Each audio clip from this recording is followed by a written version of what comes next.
Okay. Hello!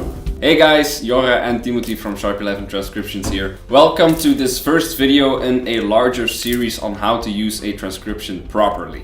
What I mean by properly is really abstracting concepts from the things you're transcribing and not just copying the lines. And as you'll see, there are many different elements to extract out of these transcriptions. So in this first video, we're gonna discuss melody. Let's look at this pattern from Paul Desmond. Before I even transcribed this one always struck me, but I didn't know why. But now that I have it on paper, there are interesting things in it that I even didn't think was interesting, if it makes sense. As you'll notice, he plays a stepwise sequence here, always landing on a diatonic note, but playing some chromatic passing tones in between. But what makes it so clear that it's a kind of clear sequence is actually the rhythm. He takes the same rhythm and he descends stepwise. And the next one is a very lyrical motif by Eric Marienthal in his Spain solo.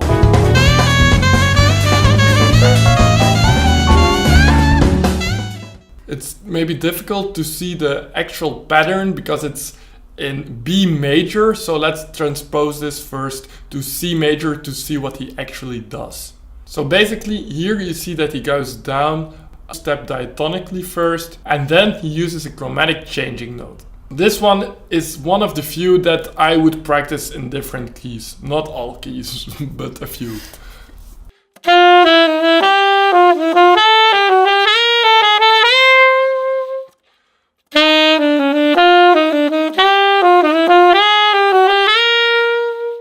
Another example is one by Tim Miller. I already made a video of a different solo explaining some concepts, but here I'm gonna discuss a different solo where he uses actually just two notes to create a hook for himself.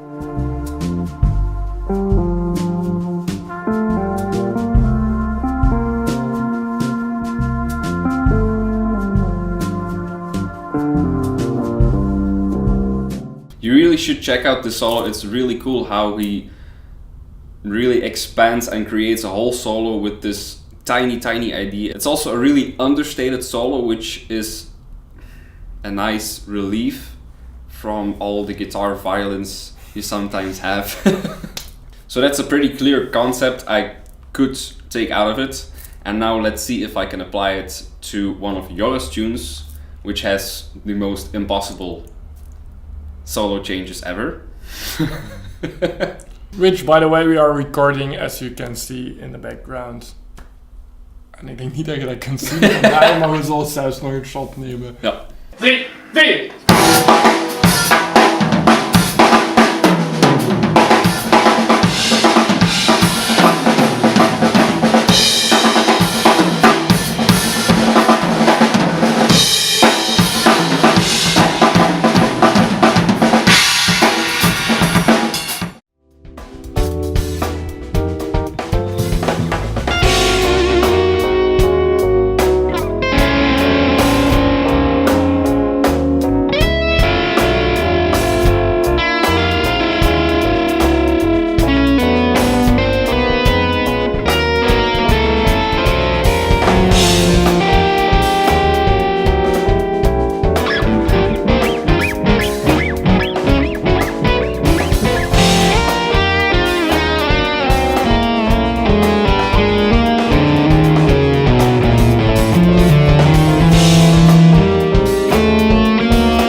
Sometimes you see also players use certain scales or kind of create their own scales to play over something. In Eric Marienthal's solo on Ishit, you can see him clearly play a bit with this minor major third on this dominant 7th chord, sharp 9.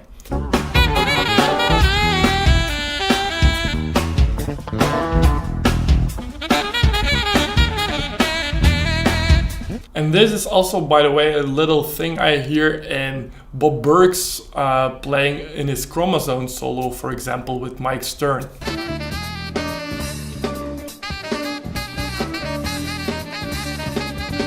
And for the general ID, he kind of stays on this minor pentatonic scale almost, but just exchanging this fourth note for the major third. So then you get a C sharp, E, F, G sharp, and B. So let me fool a bit around with it. By the way, something really interesting for the saxophone players, he keeps down his left pinky on the B flat key. So sometimes he just presses his low C, but he already has this low B flat, and that creates the overtone of this F, this major third. So that's interesting.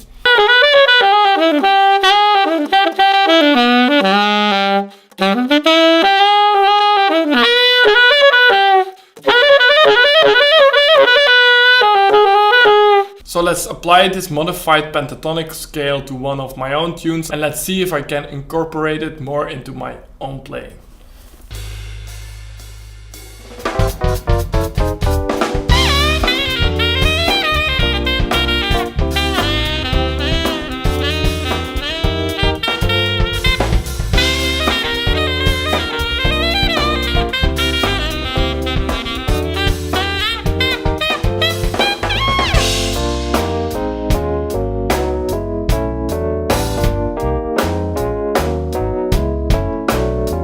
For this next example, I'm gonna return again to Mr. Tim Miller, and we're gonna take the solo I discussed a couple of months ago in a different video.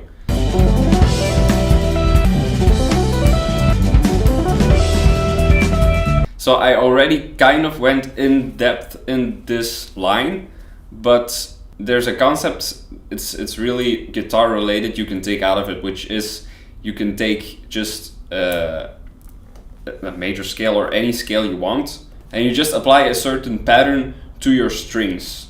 So you play, for instance, 2 notes on your low E string, and then 1 note on the A string, and then again 2 notes, and then 1 note. So you kind of leave out notes from your scale, sort of at random, but it creates a really cool effect. So another melodic concept is tensions. In the next example, again from the Spain solo by Eric Marienthal, you see in the very ending of his solo that he plays such a nice line, which consists actually really of 2 notes, because he also plays the octave. It's on the 2-5-1, and he plays the 9 and the 5 of the chord on the 2. Then he transposes the whole thing a half step lower, so he lands on the flat 9 and flat 13 from the next chord, from the 5, and then he moves it a half step more down, and then he lands back on the 9. So that's really cool, I thought, and that's a concept that you can apply to, let's take it on a more regular 2-5-1, so that's easier to see what happens, and then you can go and fool around on 2-5-1s a bit with these notes descending a half tone, but play around it and make it your own. Don't copy the exact line, but this concept of the 9 and the 5 going half tone down and then another half tone down towards the 1 is a very nice concept.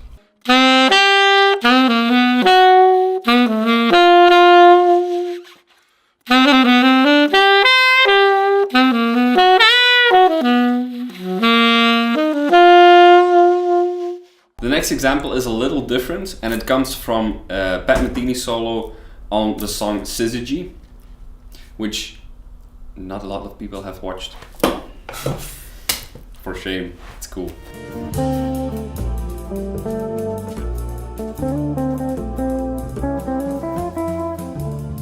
He basically plays F major, but at the end of every 8-bar phrase it gets a little salty. That's a little salty.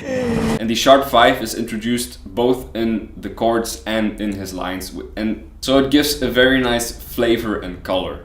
So by transcribing this, I discovered that I really like that sharp 5 or flat 13 sound. And that's actually one of the things that happens when you transcribe, is you discover what you like, what your preferences are. You discover your taste, your individuality. Yourself. Yes. You're all individuals! Yes, we're all individuals! I'm not. Intervals. That's also a thing that can jump out in a solo. For example, for me there was, again, Eric Marienthal's solo on Hit the Ground Running, where he fools around a bit with sixths, and he does that on a A7 for alto sax, and that's really cool.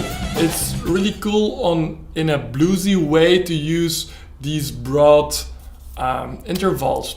I play with a rock and roll band often, and now I use more sixths in my blues playing. And for me, an example I also discovered was not really as explicit as the sixths, but it's an example by Alan Holdsworth. He uses a lot of chromatics and minor thirds, major thirds, all that ambiguous stuff he does, but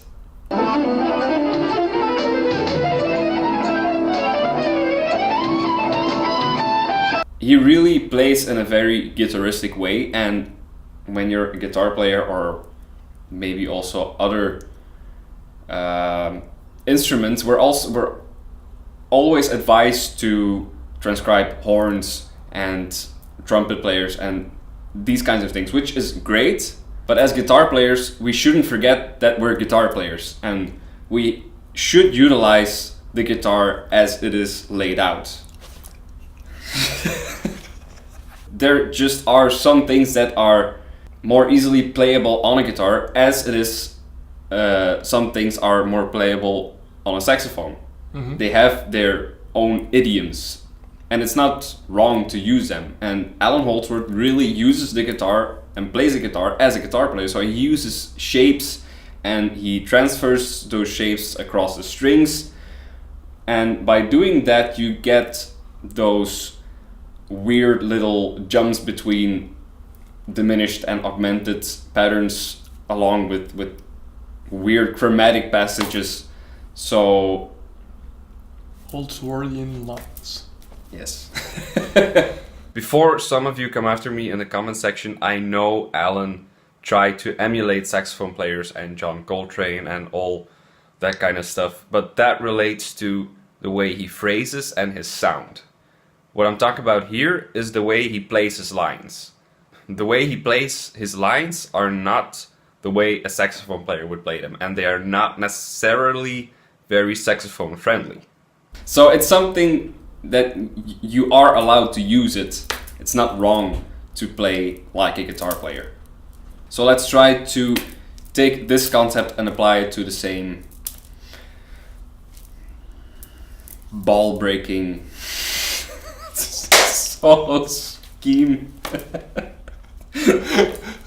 New word. Ball breaking. To break balls. You ball breaking.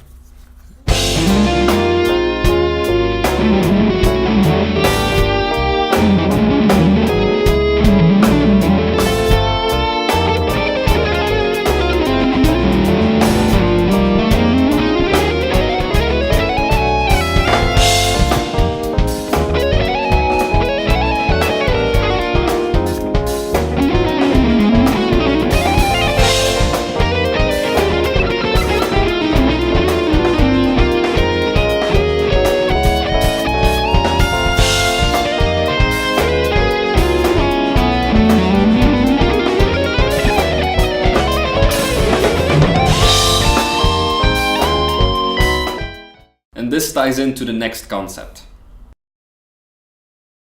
And to end this episode, let's look to techniques. As you know, there are always fancy techniques on the saxophone or guitar to do some circus-like playing. For example, for saxophone, there's a lot of usage by Michael Brecker and Bob Burke and Eric Marienthal of the false fingerings. And this is something which is really nice to fool around with, but also it's very cool to see how each individual uses these concepts or these techniques. For example, Michael Brecker's way of playing false fingerings differ quite some from Eric Marienthal's way of playing them. So, for example, what I learned by the false fingering displacement lick in Got a Match is it was very tricky first. I really didn't know what was going on, to be honest. It took me quite some time. But then when I heard where the overtones were, but it was impossible to play it technically. And then after some time I just discovered that he actually keeps his left pinky down on the low B flat, that he created that F sharp overtone by putting down the C, which of course if you keep down this B would result in a B and then the overtone into F sharp. So it's a kind of backwards thinking through many stations to get the concept. Obviously you just can learn this lick the way it is, or you could also go and try to leave your pinky in that place and fool around with kind of the same notes but maybe different cross rhythms, or not in cross rhythms at all. But that's really fun to do.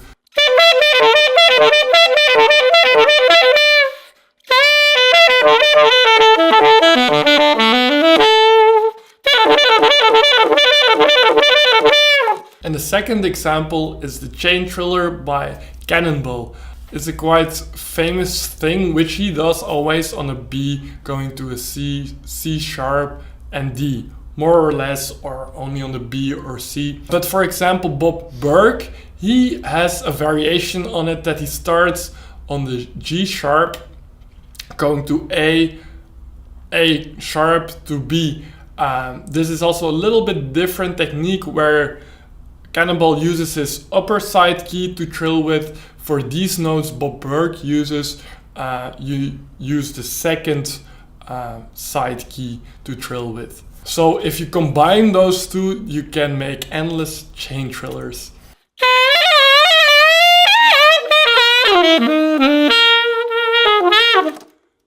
Cannonball! Bob the Builder.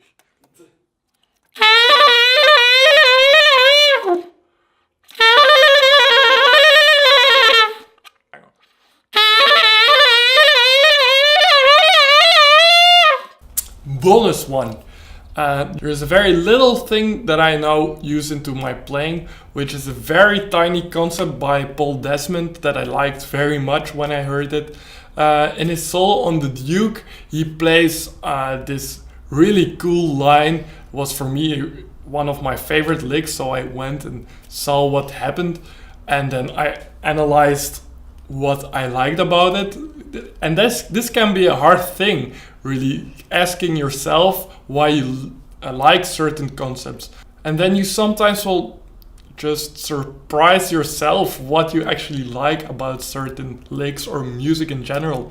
And here it was that he plays his 8-note lines, sort of a sequence like Paul Desmond always does. And then when you don't expect it, he just repeats 2 of the same notes in this always deferring line. So that's really cool.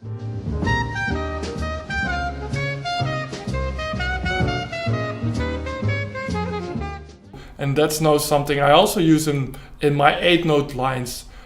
He uses blues note, kind of, it's really nasty. For me, I mostly don't do this on the melodic content. Oh shit, wrong topic actually, but I use the concept of just if you play 8-note lines in a bebop way, then you might just repeat one note and that gives something strange in between, or something different instead of always I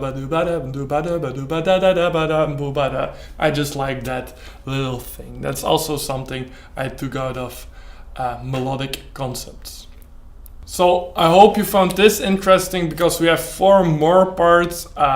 This was melody, but you can also do it with rhythm, and we have other ways to, like intention, a very important one he made a thesis even about it. It's very interesting, and many different ways to look at transcriptions. So if you have any comments or questions, put them in the comments. Leave a like, subscribe, and see you. be nice. Be sharp. 11. And see you next time.